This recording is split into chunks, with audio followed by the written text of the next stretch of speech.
Irene Ryan était l'un des visages les plus familiers de la télévision américaine.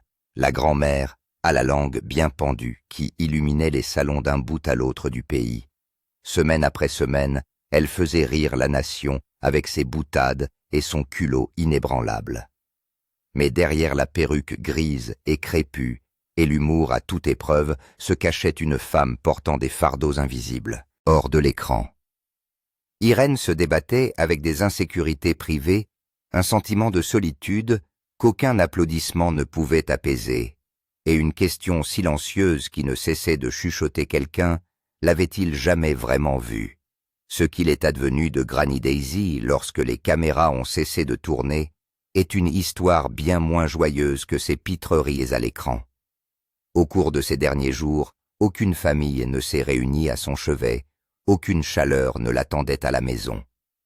Lorsque la nouvelle de sa mort a disparu des journaux, la vie qu'elle avait bâtie s'est également éteinte. Devenir Granny Daisy, contrairement à la célébrité qu'elle allait acquérir un jour, Irene Ryan n'a pas commencé sa vie sous les feux de la rampe. Elle est née dans un modeste foyer texan où la discipline l'emportait sur les rêves.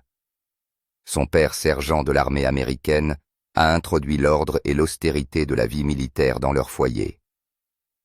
L'enfance d'Irene a été marquée par des règles strictes, une obéissance tranquille et des attentes modestes, ce qui n'est pas vraiment le terreau dans lequel les ambitions d'une artiste sont censées grandir. Et pourtant, même lorsqu'elle était petite, elle avait une étincelle. Son esprit remplissait les salles, sa voix refusait de se tasser, et sa présence attirait les regards sans effort. À l'âge de 11 ans, elle se présente pour la première fois à un concours de chant local. Elle choisit Pretty Baby, et son interprétation enjouée ne se contente pas de charmer le public.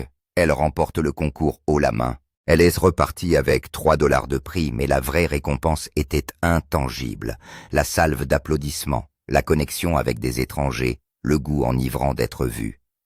Ce moment a planté une graine qui, au fil des décennies, s'est transformée en une carrière de plus d'un demi-siècle. En grandissant, le monde ordonné de sa jeunesse a cédé la place à la routine imprévisible du vaudeville. Une scène qui peut vous faire ou vous défaire en une seule nuit, mais aussi un endroit où l'étincelle d'Irene a commencé à brûler plus fort que jamais. Irene a un don pour la comédie et la présence sur scène, et ses compétences lui valent d'être remarquée. Elle est devenue une figure régulière des circuits de vaudeville itinérants, où elle chantait, dansait et faisait des blagues devant des foules en direct dans tout le pays. Au cours de ces années, elle a rencontré et épousé Tim Ryan, un autre artiste de vaudeville, et ils ont formé ensemble un duo comique mari-femme très populaire qui s'est produit en tête d'affiche dans des clubs et des théâtres. Leurs numéros avaient du rythme, de l'alchimie et des plaisanteries intelligentes, ce qui leur a valu d'être remarqués par les producteurs. Bien que le mariage avec Tim Ryan se soit soldé par un divorce en 1942, il avait contribué à ouvrir des portes. Dans les années 1940, elle est passée à la radio, qui était la forme dominante de divertissement aux États-Unis à l'époque. L'une des étapes les plus décisives de sa carrière a eu lieu lorsqu'elle a commencé à se produire aux côtés de Bob Hope. Non seulement elle a participé à plusieurs tournées de Bob Hope pour divertir les troupes américaines à l'étranger pendant la Seconde Guerre mondiale, mais elle est également devenue une habituée de son émission de radio où sa voix aiguë et son sens de l'humour se sont imposés même au milieu d'un parterre de vedettes. Elle est restée près de 2 ans dans l'émission de radio de Hope, ce qui est un exploit à une époque où un travail régulier à la radio était synonyme de célébrité et de revenus réguliers. Son passage au cinéma et à la télévision dans les années 1950 et au début des années 1960 s'est fait progressivement, mais délibérément. Si elle n'est jamais devenue une vedette hollywoodienne au cinéma, elle n'a pratiquement jamais manqué de travail.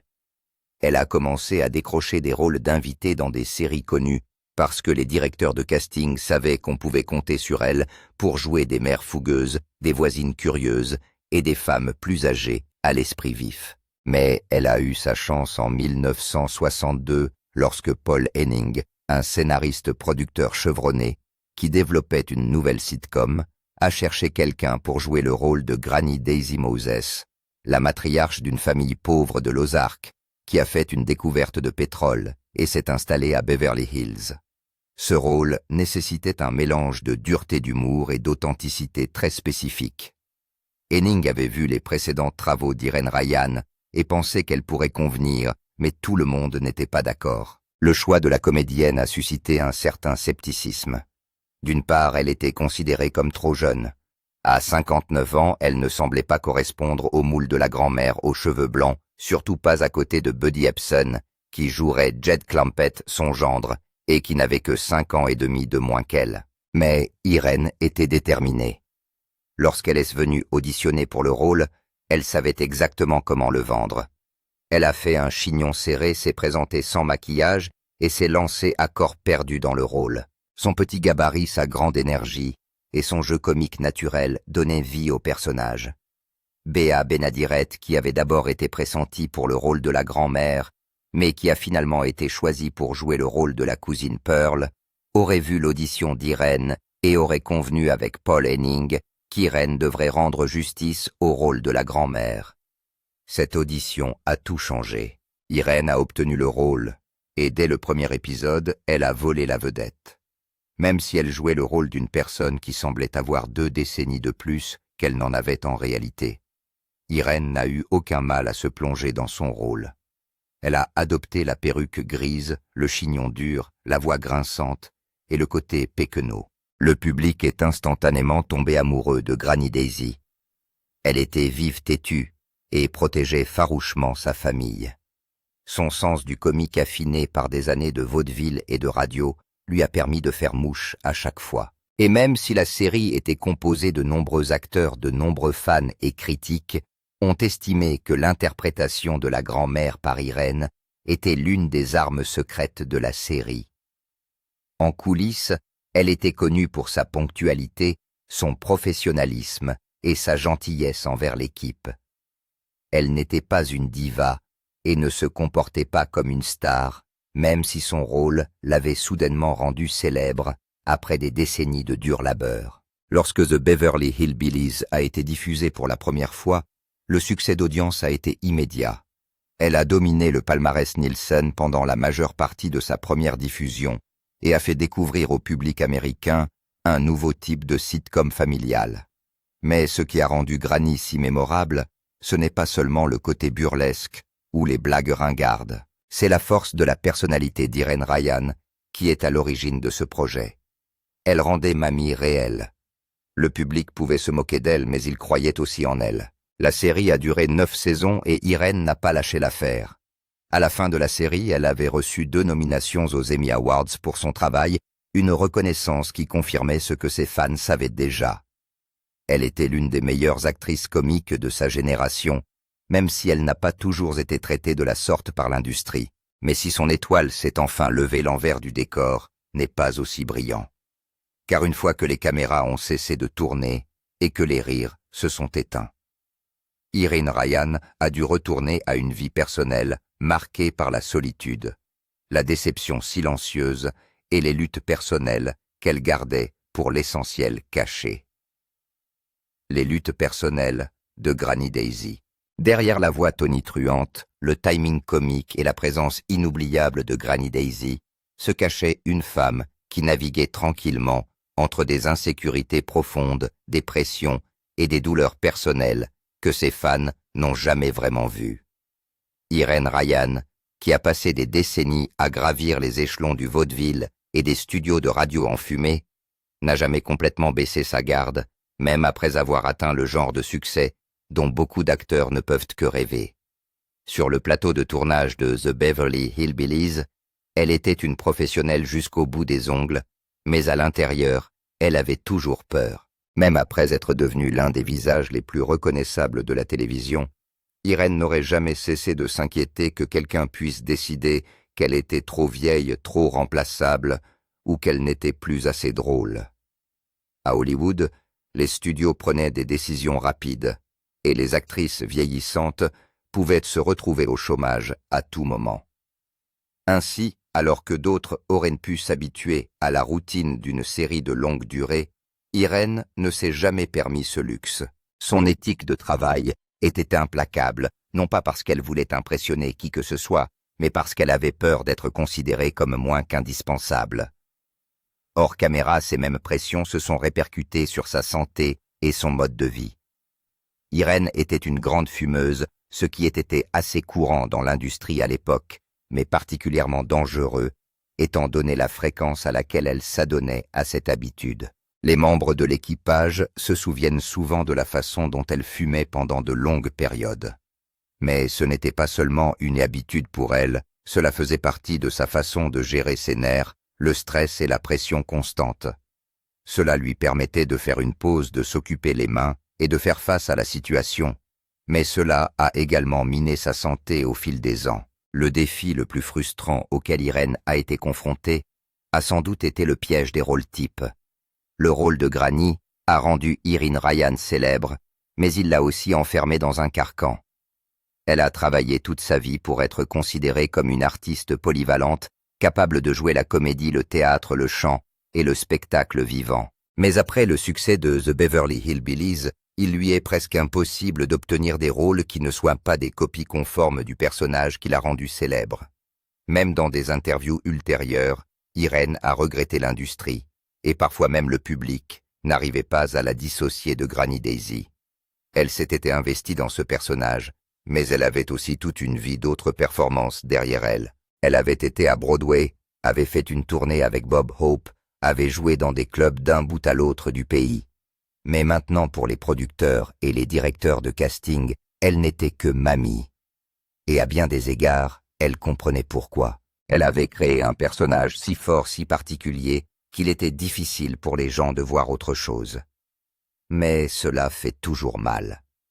Et une partie de cette douleur était liée à quelque chose d'encore plus profond, l'image qu'elle a d'elle-même. Irène ne s'est jamais considérée comme traditionnellement belle, du moins pas selon les critères hollywoodiens, et certainement pas en comparaison avec les grandes dames glamour de son époque. Elle savait qu'elle n'entrait pas dans le moule du premier rôle romantique. Elle n'avait pas le visage qui lui aurait permis de décrocher des rôles prestigieux. Mais au lieu d'abandonner, elle s'est tournée vers la comédie et a mis son apparence à son service. Elle a laissé le public rire avec elle parfois de lui, et a fait de son apparence un élément de sa force en tant qu'artiste. Mais les insécurités n'ont pas disparu pour autant. Irène les a gardées avec elle année après année derrière les blagues, les costumes et les perruques.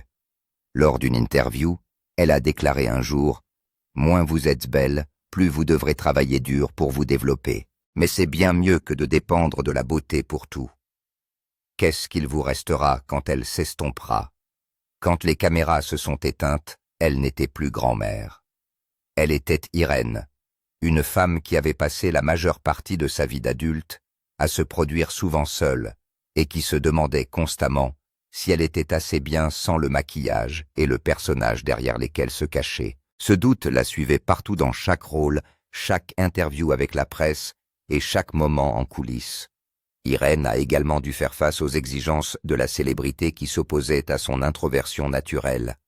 Les apparitions publiques l'épuisaient, et elle se retirait souvent dans les coulisses dès que les caméras cessaient de tourner. Elle préférait les coins tranquilles au tapis rouge, et se sentait parfois étrangère à Hollywood.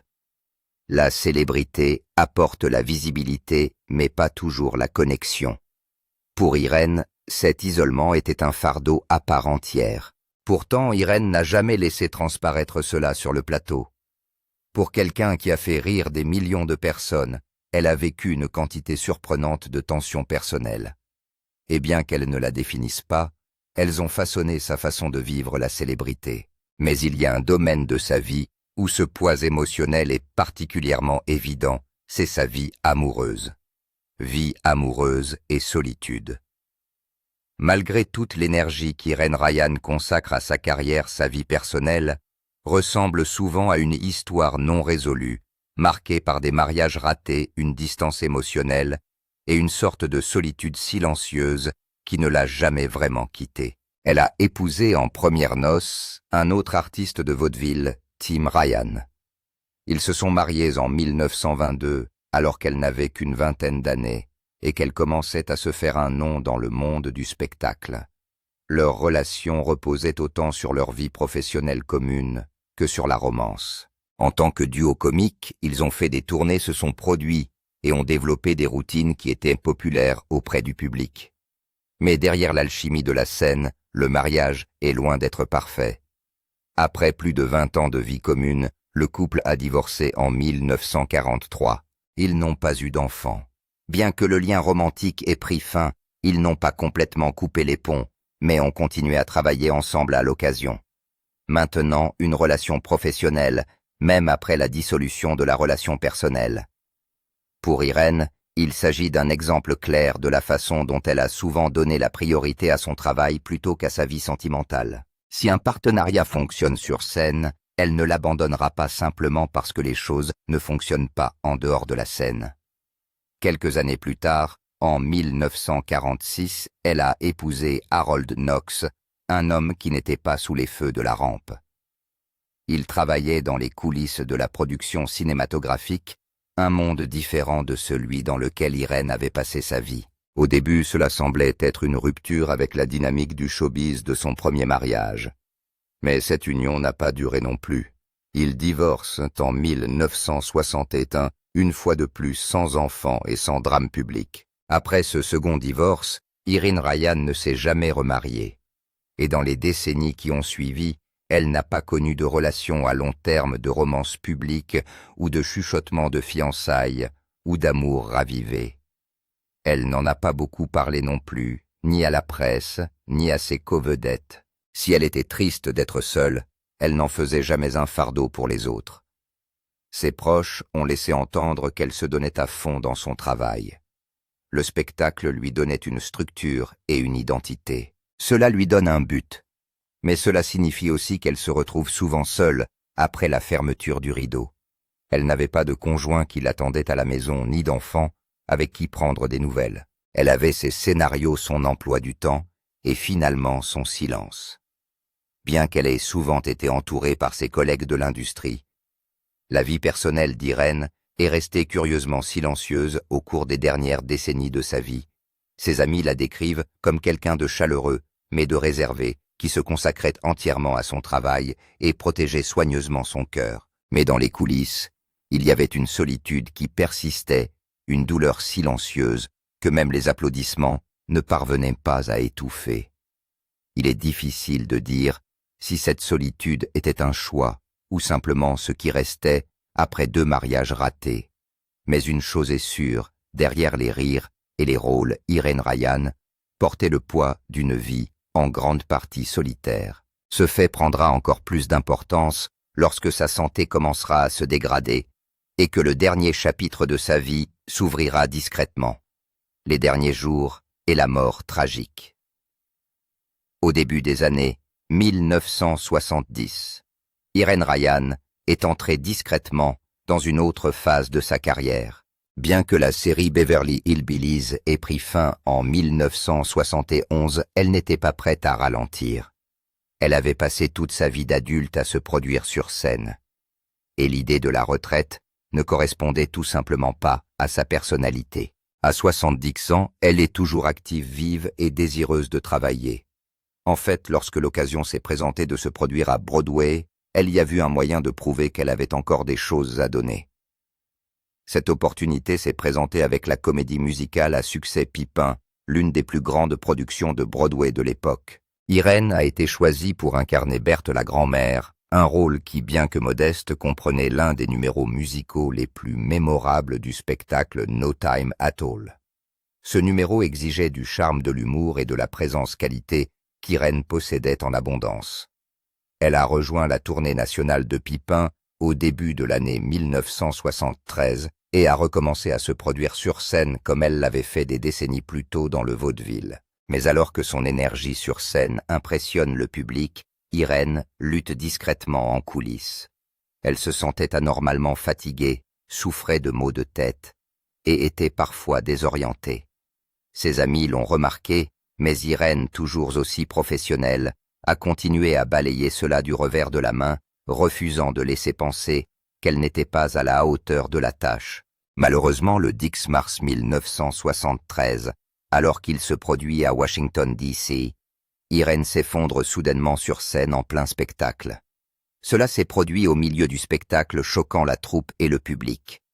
Elle est transportée d'urgence à l'hôpital où les médecins se rendent rapidement compte qu'il ne s'agit pas d'épuisement ou de fatigue. Les examens ont révélé un sombre diagnostic. Irène a été victime d'un accident vasculaire cérébral. Mais ce qui a suivi a été encore plus dévastateur. Les médecins ont découvert qu'elle souffrait d'un glioblastome inopérable, une forme agressive de cancer du cerveau, à croissance rapide. En outre, ils ont découvert qu'elle souffrait d'une cardiopathie artérioscléreuse, une maladie qui affecte les artères et restreint la circulation sanguine. Cela explique les symptômes qu'elle cachait, comme les maux de tête, le brouillard mental et la faiblesse physique. Malheureusement, le diagnostic est arrivé trop tard pour être traité. La tumeur avait trop progressé et la chirurgie n'était pas envisageable.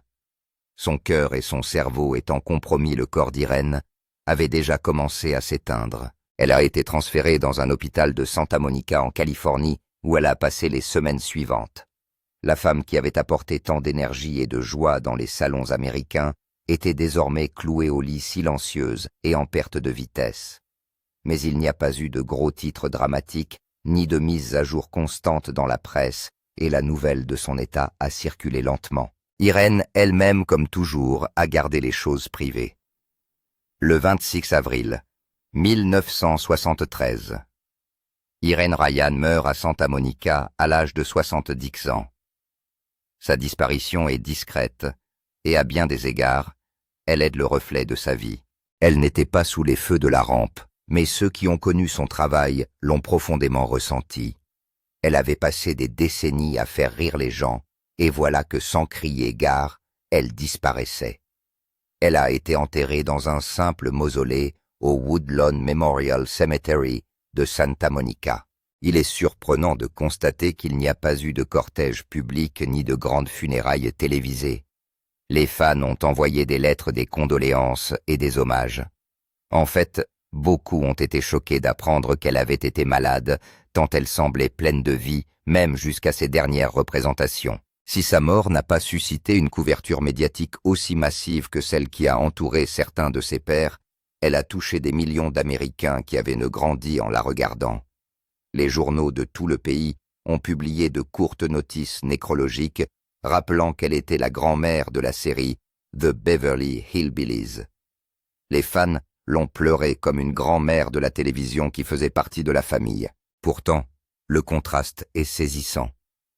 Pour quelqu'un qui avait passé sa vie sous les feux de l'actualité, ces derniers jours ont été étonnamment privés.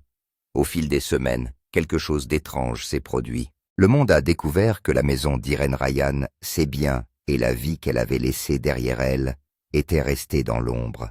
Et lorsque les portes se sont finalement refermées, le sort de sa maison et de sa fortune a révélé le dernier chapitre d'une vie pleine de surprises. Qu'est-il advenu de sa fortune ? Après la mort d'Irène Ryan en 1973, le monde a tranquillement tourné la page. D'une manière étrange, sa sortie finale reflétait la vie tranquille et discrète qu'elle avait menée en dehors de l'écran. Mais dans les semaines et les mois qui ont suivi sa mort, une question est restée en suspens parmi les fans et même dans l'industrie du divertissement. Qu'est-il advenu de tout ce qu'elle a laissé derrière elle ?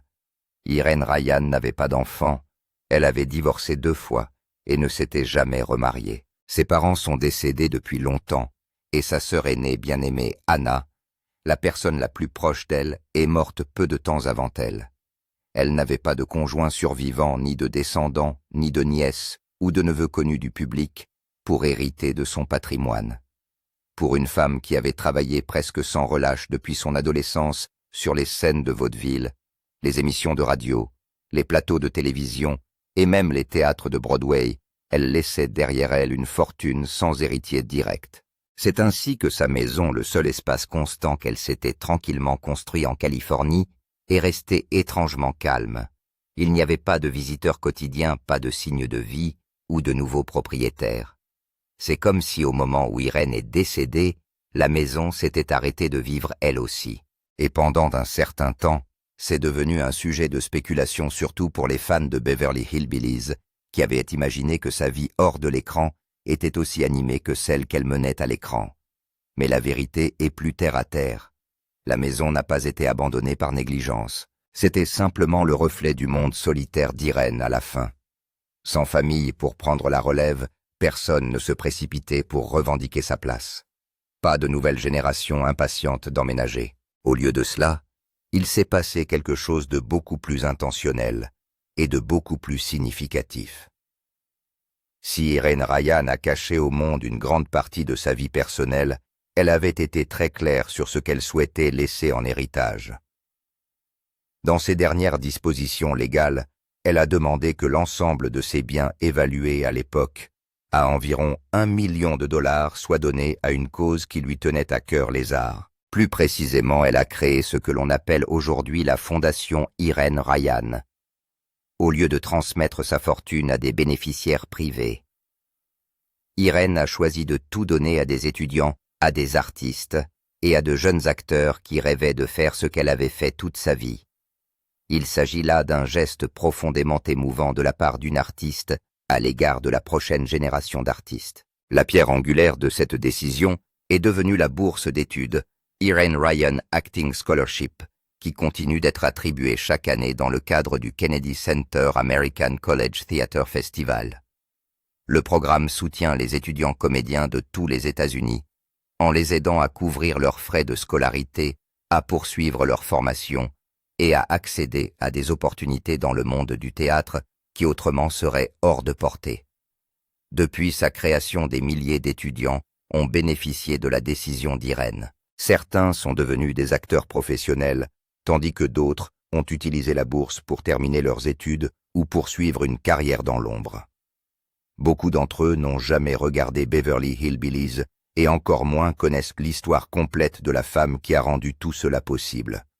Mais son nom est toujours présent dans leurs candidatures, dans leurs ateliers et dans les programmes et festivals qui continuent de porter son nom plus de 50 ans après sa disparition. C'était un héritage approprié pour quelqu'un qui, au fond de lui, n'a jamais vraiment voulu arrêter de jouer.